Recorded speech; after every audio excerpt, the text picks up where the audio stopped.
മുഹമ്മദ് ഷഹബാസിന്റെ കൊലപാതകത്തിൽ കൂടുതൽ പേർക്ക് പങ്കുണ്ടോ എന്നാണ് പോലീസ് അന്വേഷിക്കുന്നത്. ഷഹബാസിന്റെയും പ്രതികളുടെയും മാതാപിതാക്കൾ, സുഹൃത്തുക്കൾ എന്നിവരുടെ മൊഴി രേഖപ്പെടുത്തും. CCTV ദൃശ്യങ്ങളും പോലീസ് പരിശോധിക്കും.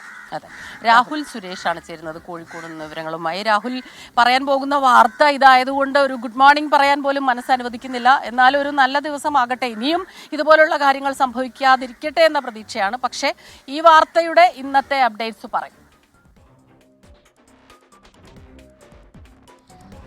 സ്മിത, ക്രിസ്റ്റീന, ഈ സംഭവത്തിന്, അതായത് മുഹമ്മദ് ഷഹബാസിന്റെ കൊലപാതകത്തിന് പിന്നിൽ കൊട്ടേഷൻ സംഘവും അതോടൊപ്പം തന്നെ മുതിർന്ന ആളുകളും പ്രവർത്തിച്ചിട്ടുണ്ടോ എന്ന സംശയം ആദ്യം തന്നെ ഷഹബാസിന്റെ കുടുംബം ആരോപണമായി ഉന്നയിച്ചിരുന്നു. അതുകൊണ്ട് തന്നെ അതിന്റെ ചുരുളഴിക്കാനുള്ള ഒരു ശ്രമത്തിലാണ് അന്വേഷണ സംഘം ഇനി മുതൽ മുന്നോട്ട് പോകുന്നത്. ഇന്നലെ സംസ്കാര ചടങ്ങുകൾ ഉൾപ്പെടെ പൂർത്തിയാക്കി. ഇന്ന് മുതൽ കൃത്യമായി അന്വേഷണത്തിലൂടെ മുന്നോട്ട് പോകാനാണ് പോലീസിന്റെ തീരുമാനം. അതിന്റെ ആദ്യഘട്ടം ഇന്നലെ തന്നെ ആരംഭിച്ചിട്ടുണ്ട്. അതിന്റെ പ്രധാന ഘട്ടം ഇന്ന് ആരംഭിക്കാൻ പോവുകയാണ്. അതിലൊന്ന്, ഈ കൊലപാതകത്തിന് പിന്നിൽ കൂടുതൽ ആളുകളുണ്ടോ എന്ന് കണ്ടെത്തുകയാണ്. അതിന് വേണ്ടിയിട്ട് കൂടുതൽ ആളുകളുടെ മൊഴി രേഖപ്പെടുത്താൻ പോവുകയാണ് അന്വേഷണ സംഘം. ഷഹബാസിന്റെ മാതാപിതാക്കൾ, ഈ പ്രതികളായ 5 പേരുടെയും മാതാപിതാക്കൾ, അതോടൊപ്പം അവിടെ ഉണ്ടായിരുന്ന ആളുകൾ എന്നിവരുടെ എല്ലാം തന്നെ മൊഴി രേഖപ്പെടുത്താൻ പോവുകയാണ് അന്വേഷണ സംഘം.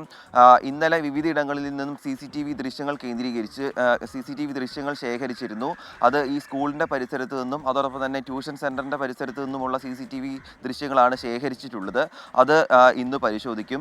മറ്റൊന്ന്, ഈ പ്രതികൾ ഉപയോഗിച്ചിരുന്ന വാട്സപ്പ് ഗ്രൂപ്പുകളിൽ പോലീസ് ഇന്നലെ പരിശോധന നടത്തിയിരുന്നു. ആദ്യഘട്ടത്തിലുള്ള പരിശോധനയിൽ മുതിർന്ന ആളുകൾ ഈ വാട്സപ്പ് ഗ്രൂപ്പിൽ ഇല്ല എന്ന് തന്നെ സ്ഥിരീകരിക്കുകയാണ് അന്വേഷണ സംഘം. പക്ഷേ കൂടുതൽ ആളുകളുടെ മൊഴി രേഖപ്പെടുത്തുന്നതിലൂടെ അത്തരത്തിൽ ആ കാര്യങ്ങളിൽ കൂടുതൽ വ്യക്തത വരുമെന്ന് തന്നെയാണ് നമ്മൾ പ്രതീക്ഷിക്കുന്നത്. എന്തായാലും ഈ കേസിന്റെ ചുരുളഴിക്കേണ്ടത് നമ്മുടെ സമൂഹത്തിന്റെയും അതോടൊപ്പം തന്നെ കുടുംബത്തിന്റെയും എല്ലാം ആവശ്യമാണ്. അതിനുവേണ്ടിയുള്ള കൃത്യമായ അന്വേഷണം പോലീസിന്റെ ഭാഗത്തുനിന്നും ഉണ്ടാകുമെന്നാണ് റൂറൽ SP ഉൾപ്പെടെ വ്യക്തമാക്കുന്നത്. ക്രിസ്റ്റീന, സ്മിത. ശരി, ആ രീതിയിൽ എന്തായാലും അന്വേഷണം ശരിയായി പുരോഗമിക്കട്ടെ. ഈ പ്രതികളെന്ന് സൂചനയുള്ള ഈ വ്യക്തികൾ ഇനി അവരുടെ ജീവിതത്തിൽ ഇത്തരം കാര്യങ്ങൾ ആവർത്തിക്കാതിരിക്കട്ടെ.